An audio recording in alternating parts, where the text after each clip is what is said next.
20 songs, 20 different artists, and every single one of them didn't just top a chart, they sold millions of copies and rewired what R&B could sound like for the rest of us.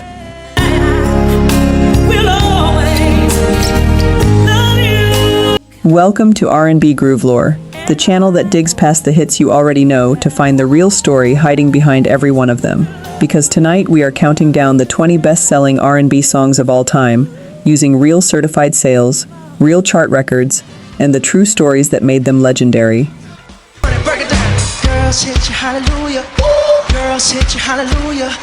Stick around to number 1 because it is the best-selling single by a female artist in music history, and the story behind it will genuinely surprise you. Fellas, come on, uptown, funk you up, uptown, funk you up. Number 20, James Brown, I Got You, I Feel Good, 1965. Before this song became James Brown's biggest hit, it almost never got released at all, because he had already leased an early version to a different label, and his own label sued to block it. A judge ruled that the rival label could only release instrumental versions of Brown's songs, so his vocal take got pulled from shelves before it ever hit the public. Brown refused to let the song die. He kept performing it live over 300 nights a year, and even played it on national television, until he finally recorded a brand new version in 1965 at Criteria Studios in Miami.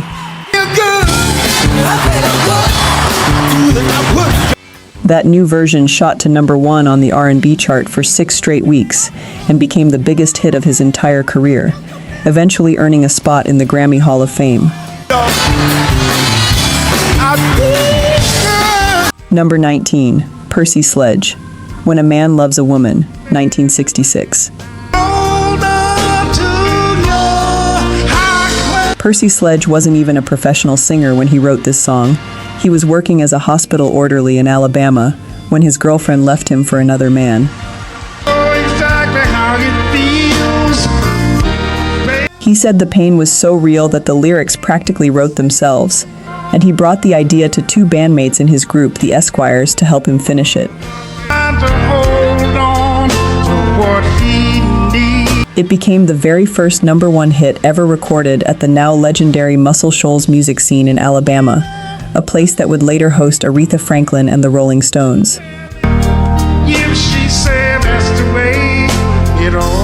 The song topped the charts in 1966, and decades later it found a whole new audience after being featured in a 1987 jeans commercial, proving heartbreak never really goes out of style.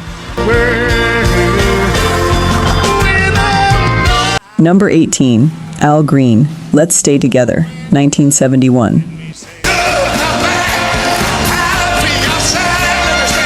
Al Green's producer, Willie Mitchell, was just messing around with a new arrangement in the studio one day, not even trying to write a real song, when Green overheard it and asked what it was. Green left the room for about 15 minutes and came back with the entire lyric written, but that wasn't even the hard part. Getting Green to actually perform it his way took 8 more days. Mitchell kept telling him to stop trying to shout the song like Otis Redding and just let it ooze out softly instead. And when Green finally got it right, he reportedly broke down crying because it felt too vulnerable.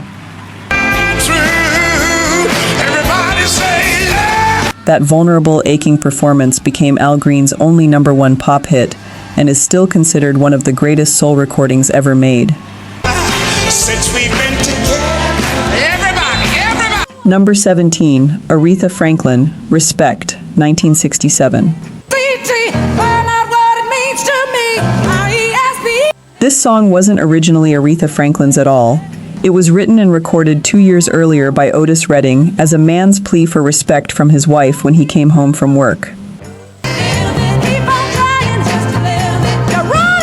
Franklin completely flipped the perspective, changed the lyrics, brought her sisters in to sing backup, and added the now iconic spelled-out chorus that Redding's version never had.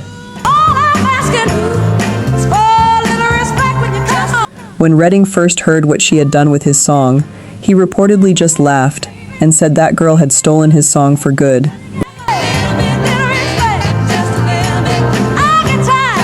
Released in 1967 in the middle of the civil rights and women's rights movements, it topped the charts for weeks and became one of the most important anthems in American music history.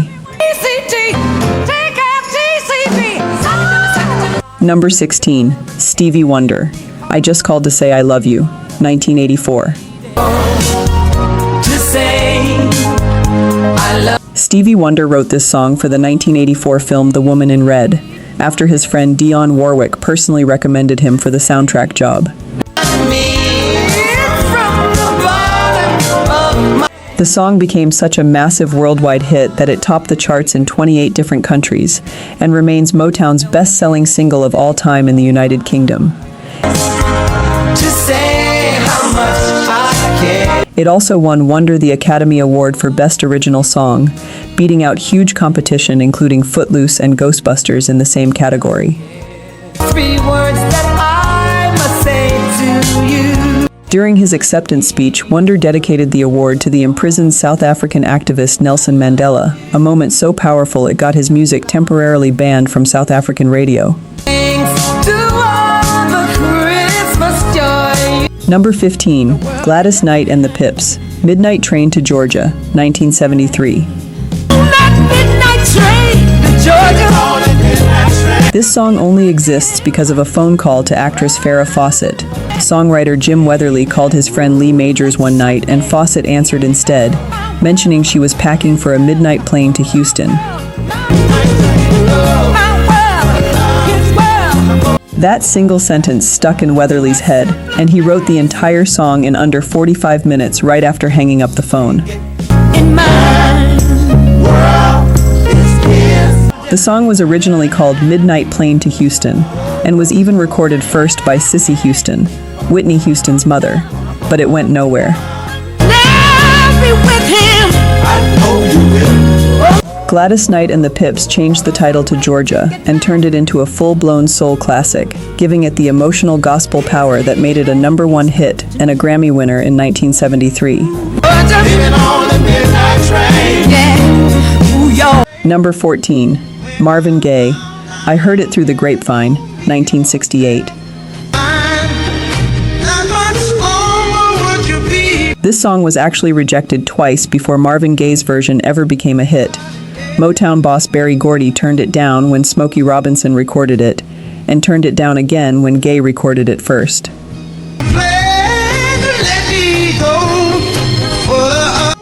Gladys Knight and the Pips eventually got their version released instead, and it became the biggest selling Motown single up to that point in 1967.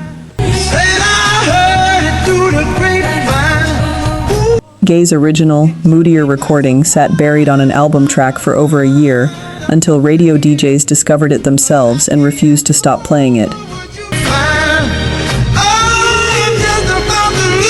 Gordy finally gave in and released it as a single in 1968, and it went on to spend 7 weeks at #1, overtaking Gladys Knight's version to become the biggest hit in Motown history.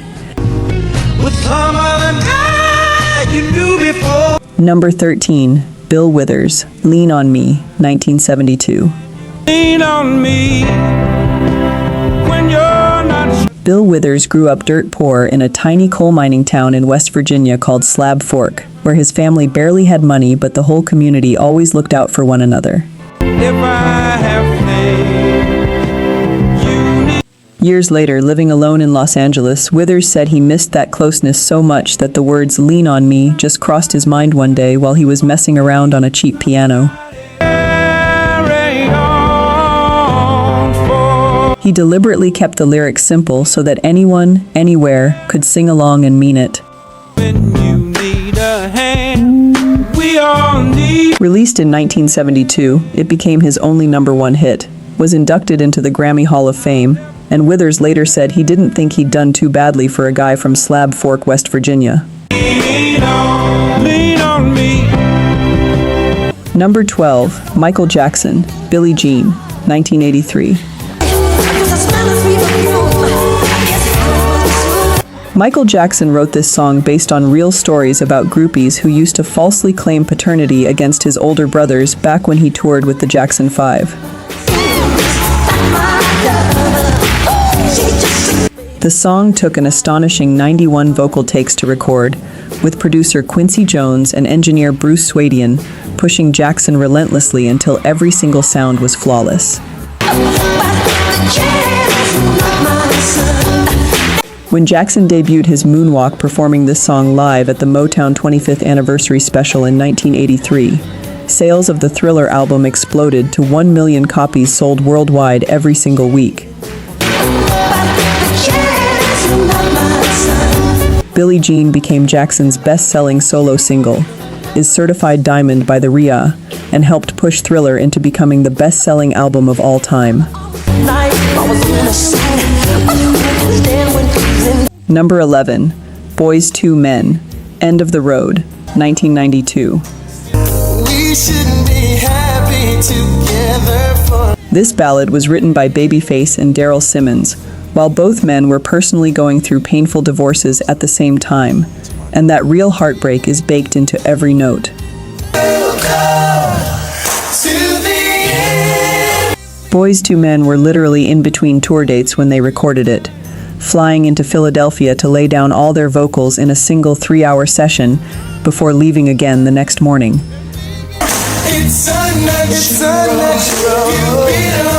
When it hit number 1 in 1992, it stayed there for 13 consecutive weeks, breaking a chart longevity record that Elvis Presley had held since 1956. It became the biggest selling single of the entire year and helped launch one of the most dominant chart runs any group has ever had in music history. Number 10, TLC, Waterfalls, 1995.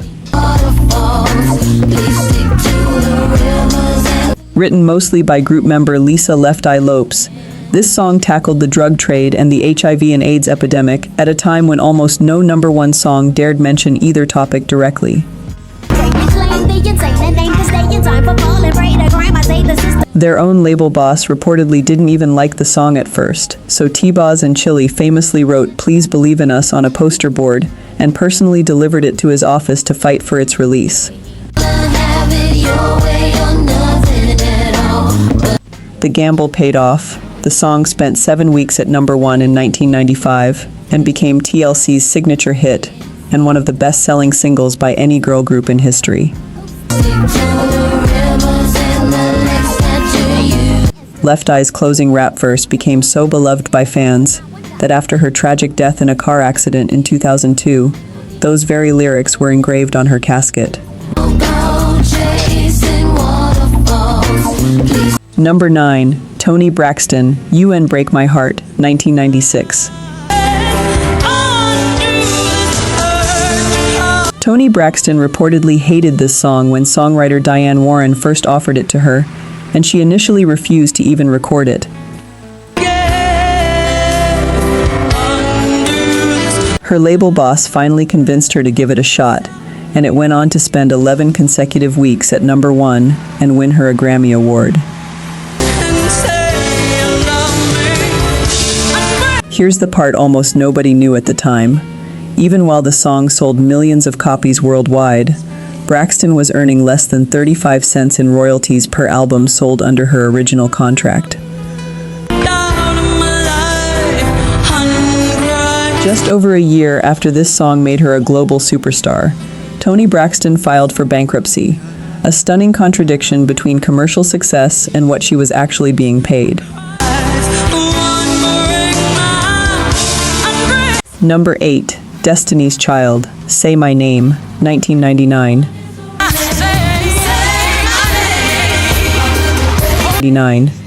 This song was recorded by the original 4-member lineup of Destiny's Child, featuring Beyoncé, Kelly Rowland, Latavia Roberson, and LaToya Luckett all singing together. But by the time the music video came out, 2 of those original members had already been quietly replaced without much warning, and Roberson and Luckett reportedly found out they were out of the group by watching the new video like everyone else. The fallout sparked lawsuits and a very public feud that played out in interviews for months afterward. Despite all the internal drama, Say My Name became Destiny's Child's second #1 hit and remains one of the most successful R&B singles of the entire decade. Number 7. Outkast. Hey Ya, 2003. Andre 3000 wrote and produced this entire song himself, and despite its upbeat, danceable energy, he has said it's actually about how difficult it is to keep a relationship together. It spent 9 consecutive weeks at #1 in 2003 and 2004, and for 8 of those weeks, the song sitting at #2 behind it was also an Outkast song, an almost unheard of chart takeover. More than 2 decades after its release, Hey Ya finally earned its first ever diamond certification from the RIAA in December 2024, crossing 10 million units sold in the United States alone. It remains one of the most crossover successful songs in music history, dominating hip-hop, pop, and R&B radio, all at the exact same time. Number 6. Usher, Yeah, 2004. This song almost didn't happen the way we know it. Producer Lil Jon brought his signature crunk sound from Atlanta strip clubs and blended it directly with Usher's smooth R&B voice for the very first time.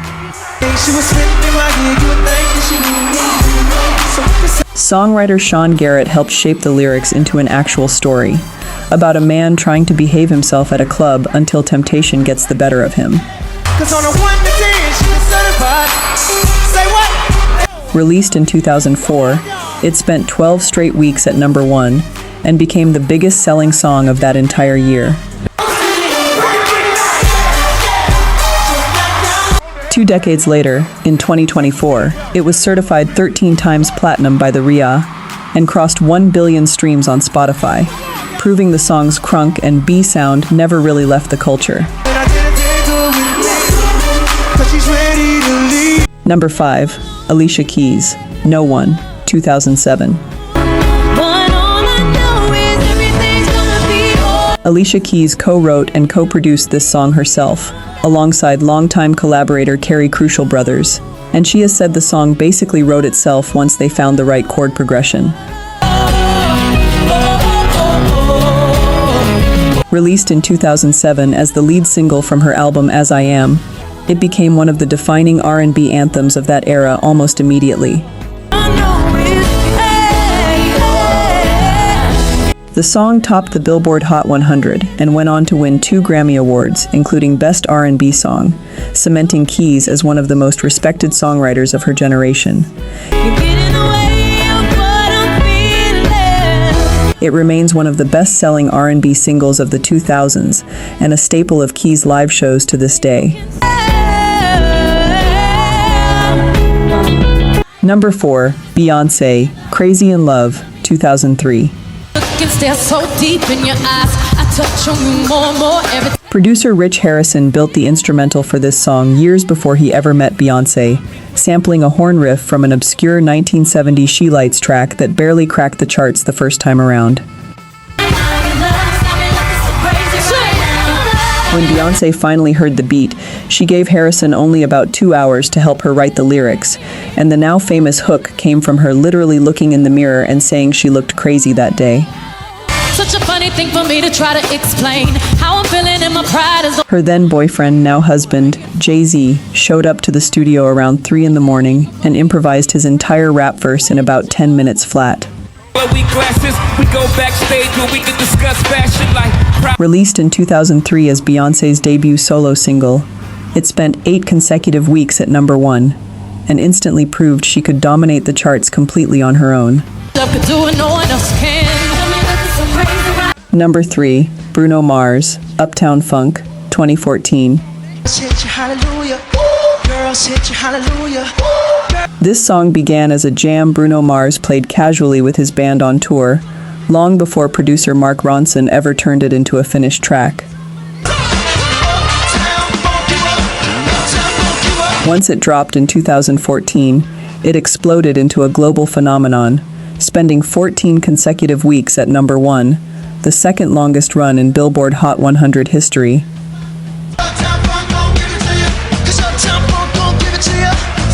It went on to become the best-selling song of 2015 and won the Grammy for Record of the Year the following year. It has since been certified diamond by the RIA, making Mark Ronson and Bruno Mars just the 10th act in history to ever reach that level of sales for a single song. Number 2, Mariah Carey, All I Want for Christmas Is You, 1994. Mariah Carey wrote and recorded this song back in 1994, but it took an astonishing 25 years for it to finally hit number 1 on the Billboard Hot 100 for the very first time, in December of 2019. That achievement broke the record for the longest gap ever between a song's original release date and its first time reaching number 1. In 2021, it became the very first and only holiday song in history to receive the RIA's Diamond certification, meaning it has sold and streamed the equivalent of over 10 million units in the United States alone. Guinness World Records has honored the song with multiple records, and every single December it returns to the charts, an unstoppable evergreen hit unlike anything else in music history. Number 1, Whitney Houston, I Will Always Love You, 1992. This song wasn't even written for Whitney Houston originally. It was written and first recorded by Dolly Parton back in 1973 as a heartfelt country ballad.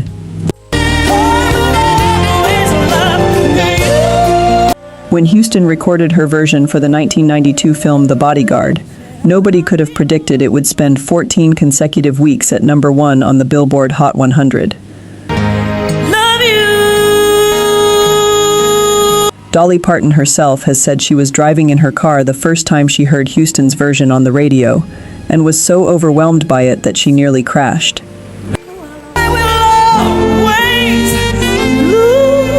To this day, it remains the best-selling single by any female artist in music history, with estimated worldwide sales north of 20 million copies, a record that has stood untouched for over 3 decades. 20 songs, 20 completely different stories, and every single one of them changed what R&B could be and how many records it could actually sell. This has been R&B GrooveLore. Subscribe for more real music history. Tell me in the comments which one of these surprised you the most, and I will see you in the next countdown.